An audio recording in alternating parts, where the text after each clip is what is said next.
नमस्कार दोस्तों, मेरा नाम है शिवम और मैं आपका बहुत बड़ा स्वागत करता हूँ। तो दोस्तों, हम अपनी इंडियन जो मॉडर्न हिस्ट्री है स्पेक्ट्रम की, उसकी सीरीज़ को हम आगे बढ़ा रहे हैं। ठीक है।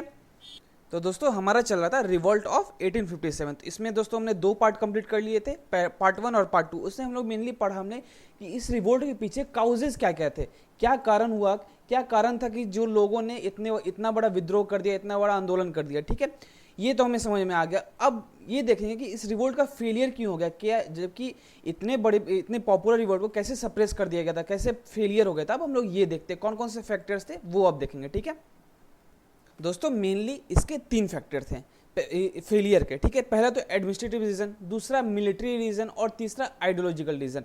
तो दोस्तों, बुक में जितने भी इंपॉर्टेंट पॉइंट्स दिए हुए हैं मैंने उन्हीं पॉइंट्स को लिया। तो चलिए उस एक एक पॉइंट को अच्छे से समझते हैं कि इसके पीछे फेलियर के पीछे रीजन क्या था। जो इतना पॉपुलर रिवोल्ट था, इतना जो आक्रोश वाला रिवोल्ट था, ये आखिर सप्रेस, इसको कैसे दबा दिया गया, कैसे हम जो इंडियंस है वो हार गए थे यूरोपियन से। ठीक है, तो चलिए इसको एक एक पॉइंट को बहुत ही डिटेल में समझते हैं।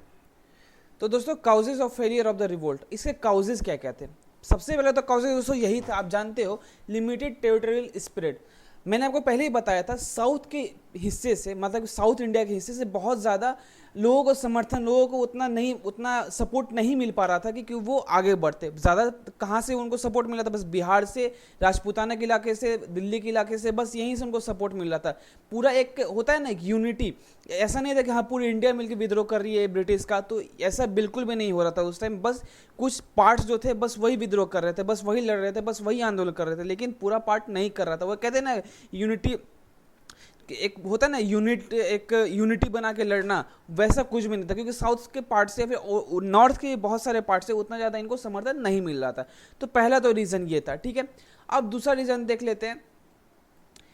बहुत सारे, एक तो जानते हो कि एक मतलब कि पूरा इंडिया से इसको सपोर्ट नहीं मिल रहा था। ठीक है, पहला तो ये होगा। और जो जहाँ पे सपोर्ट कर रहे थे लोग, वहाँ पे भी कुछ लोग ऐसे थे जो ब्रिटिश का साथ दे रहे थे, जो इंडियंस थे वो ब्रिटिश का साथ दे रहे थे। ठीक है, और इसमें सबसे पहले कौन था, बिग जमींदार। दोस्तों, होता क्या था कि उस टाइम बहुत सारे नेगोशिएशन हुए थे, बहुत सारी बातचीत होती थी, तो कहीं ना कहीं जो बड़े बड़े जमींदार हैं, कुछ बड़े बड़े जमींदार, उनको बहुत सारे मत दिए जाते थे, मतलब कि ब्रिटिश के तरफ से बहुत सारे सैलरी, पैसा वगैरह समथिंग, उनको बहुत सारे अलाउंस दिया जाता था।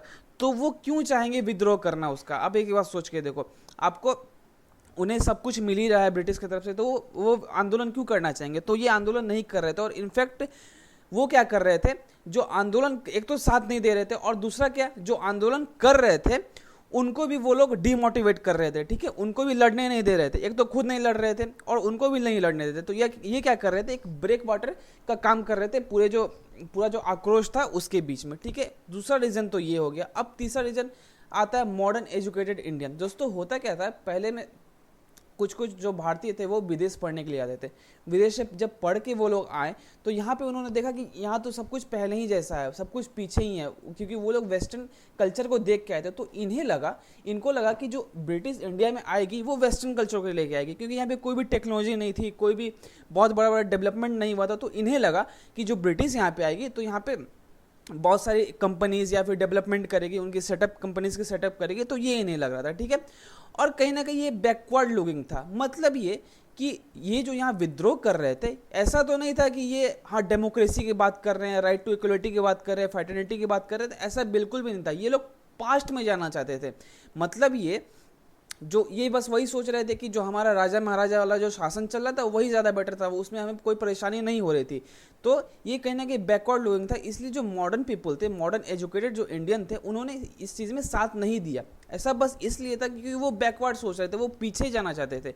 आपको अगर 9th क्लास की अगर आपने हिस्ट्री पढ़ा होगा तो उसमें एक फ्रेंच रिवॉल्यूशन है। ठीक है, फ्रेंच रिवॉल्यूशन में जो वहाँ पे जो रिवॉल्ट हो रहा था, वहाँ पे जो रिवॉल्यूशन हो रहा था, उसमें लोगों की सोच कहीं ना कहीं फॉरवर्ड थी। फॉरवर्ड से मेरा मतलब है, वहाँ पे वो लोग डेमोक्रेसी की बात कर रहे थे, इक्वलिटी की बात कर रहे थे, फ्रेटर्निटी की बात कर रहे थे। ठीक है, लेकिन अपने इंडिया में जो रिवॉल्ट हो रहा था वो आगे का नहीं बल्कि पीछे जाना चाह रहा था। मतलब कि जो राजा महाराजा वाला शासन है उसमें जाना चाहता था। इसलिए जो मॉडर्न, जो वेस्टर्न कल्चर को देख के आए थे, वो इसका साथ नहीं देना चाहते थे। ठीक है, अब उसके बाद दोस्तों इंडियन सोल्जर के बारे में देख लेते हैं थोड़ा सा। जो इंडियन सोल्जर है वो बहुत ज़्यादा, उनके पास सामान नहीं था, मतलब गोला बारूद बंदूक ये सब उनके पास बहुत ज़्यादा, बहुत ही पुअरली इक्विप्ड थे वो लोग मेटेरियली से। मतलब कि बंदूक हो गया, गोली बारूद, जिस चीज़ से लड़ाई की जा सकती है उस चीज़ से उनके पास बहुत कम थे, मतलब उतना बहुत ज़्यादा नहीं था, बस वही था जो ब्रिटिश से वो लोग बस छीन झपट करके लाए थे, चुरा उरा के लाए थे, बस उसी से वो लड़ रहे थे। और क्या था उनके पास? अपना तलवार था, भाला था। और वहीं दूसरे हैंड में अगर हम देखें ब्रिटिश के पास वो बहुत ही, उनके जो सोल्जर्स थे वो लेटेस्ट वेपन से इक्विप्ड थे और वो इनफील्ड राइफल का भी यूज़ कर रहे थे। दोस्तों आप एक बात सोच के देखो, आपके हाथ में मैं तलवार दे दूं और दूसरे के हाथ में मैं दे दूं बंदूक, ठीक है, कौन जीतेगा अभी बताओ? जो बंदूक है वही जीतेगा। तो इसलिए भी ये भी कारण था कि जो ये इतना बड़ा जो पॉपुलर रिवोल्ट था वो सप्रेस हो गया, ठीक है। अब देख लेते हैं उसके बाद दोस्तों क्या होता था, जो भी ब्रिटिश के जो कमांडर इन चीफ थे वो हर जगह से मतलब उनको इन्फॉर्मेशन मिल जाती थी कि हाँ वहाँ पे क्या चल रहा है, रेबल अब कहाँ अटैक करने वाले, या फिर वो उसको डायरेक्शन दे सकते थे कि अब उनको कहाँ अटैक करना। लेकिन दोस्तों अपना जो यहाँ पे इंडियंस थे वो बहुत ज़्यादा वो इन्फॉर्म नहीं थे हर एक दूसरे से कि हाँ वहाँ पे दिल्ली में क्या चल रहा है, मेरठ में क्या चल रहा है, फिर और किसी जगह क्या चल रहा है। कोई भी एक लीडरशिप नाम करके कुछ भी नहीं थी। एक ऐसा नहीं था कि हाँ एक लीडर था कि जो सबकी बात सुने और सबको रिप्रेजेंट करके सबको साथ लेके चले, या फिर वो उनको सजेशन दे सके या फिर ऑर्डर दे सके कि हाँ आपको यहाँ पे रेबल करना है, यहाँ पर अटैक करना है, वहाँ से हटना है। ऐसा बिल्कुल भी नहीं था। वो बस जहाँ से जो आ रहा था बस जहाँ मन वहाँ अटैक कर रहा था और वो फिर आगे बढ़ जा रहा था, ठीक है। तो ऐसा कुछ था यहाँ पे, तो ये भी एक रीज़न था सप्रेस होने का, ठीक है। तो दोस्तों इन तीनों पार्ट में मैंने सारे चीज़ डाल दिए हैं, एडमिनिस्ट्रेटिव काउज भी डाल दिया है, उसके बाद मिलिट्री काउज थे वो भी डाल दिया, और जो आइडियोलॉजिकल काउज थे वो भी डाल दिया। दोस्तों जो भी बुक में इंपॉर्टेंट थी, जो आपके एग्जाम पॉइंट ऑफ व्यू से जो आपके लिए इंपॉर्टेंट है, बस मैंने वही पॉइंट्स रखे, ठीक है, ठीक है। तो इसको आप एक दो बार अगर पढ़ लोगे या फिर लेक्चर को एक दो बार देख लोगे तो आपको बिल्कुल अच्छे से समझ में आ जाएगा कि इस पूरा रिवोल्ट का फेलियर का आखिर काउज क्या क्या था, ठीक है। चलिए अब आगे देखते हैं। अब दोस्तों देख लेते हैं हिंदू मुस्लिम यूनिटी फैक्टर। अब यहाँ पे क्या है, चलो रिवोल्ट तो फेलियर हो गया, वहाँ तक आप देख लो, ठीक है। अब देख लेते हैं, ऐसा नहीं था कि हिंदू मुस्लिम अपने में लड़ रहे थे, ऐसा बिल्कुल भी नहीं था उस टाइम में। मतलब कि 1858 से पहले जो कम्युनल यानी सांप्रदायिकता की जो एक सोच होती है वैसा बिल्कुल भी नहीं था, ठीक है।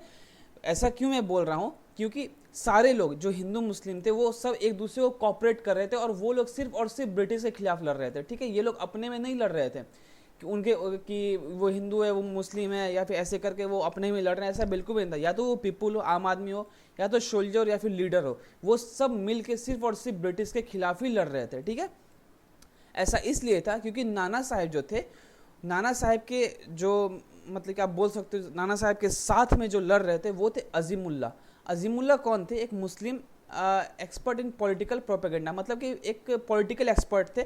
उनको बहुत सारे सजेशन देते थे कि आपको क्या करना चाहिए या फिर आगे कैसे बढ़ना चाहिए, हर चीज़ की उन्हें सजेशन देते थे। रानी लक्ष्मी झांसी की रानी, जिसको रानी लक्ष्मीबाई जी भी कहते हैं, रानी लक्ष्मीबाई के साथ पूरे अफगान सोल्जर थे, ठीक है, वो इनका सपोर्ट कर रहे थे। तो इसीलिए हम ये कह सकते हैं कि 1858 से पहले लोगों के मन में ऐसा कुछ भी नहीं था, कम्युनल करके कुछ भी नहीं था कि संपादक जो बोलते हैं ना कम्युनल के बेसिस पे लड़ना अपने में, ऐसा बिल्कुल भी नहीं था 1858 के पहले। ऐसा हुआ 1858 के बाद जब ब्रिटिश की कुछ बुरी नीतियाँ, गलत पॉलिसी जब आ गई, तब इंडिया में वो कहते हैं ना ब्रिटिश ने वही वाला अपनाया था हथकंडा, फूट डालो और शासन करो, ठीक है। लेकिन इस रिवॉल्ट के बाद, अब मैंने आपको कहा ना ये रिवॉल्ट कहीं ना कहीं फेलियर तो हुआ था, लेकिन कहीं ना कहीं बहुत बड़ा इसमें हम बोल सकते हैं बहुत बड़ा विजय पा लिया था इंडियंस ने। इसने क्या किया था, नेशनलिज्म का बीज बो दिया था। इन्हें पता चला कि हाँ नेशनलिज्म नाम की कोई चीज़ होती है और एंटी इंपीरियलिज्म नाम की कोई चीज़ होती है। मतलब होता है ना कि एक बहुत बड़ा देश है, वो वहाँ पर तो अपने पूरा साम्राज्य उन्होंने स्थापित कर दिया और फिर उन्होंने क्या किया, दूसरे देश पर आक्रमण करके वहाँ पे लूटना चाहा। तो यहाँ पे एंटी इंपीरियलिज्म की बात आ गई थी।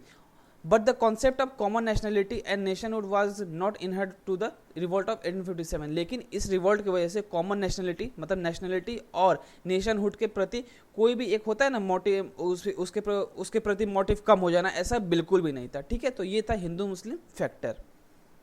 तो दोस्तों जैसा मैंने आपको कहा कि ये कहीं ना कहीं फेलियर भी था रिवोल्ट, और कहीं ना कहीं हम इसे जीत भी गए थे। जीत गए थे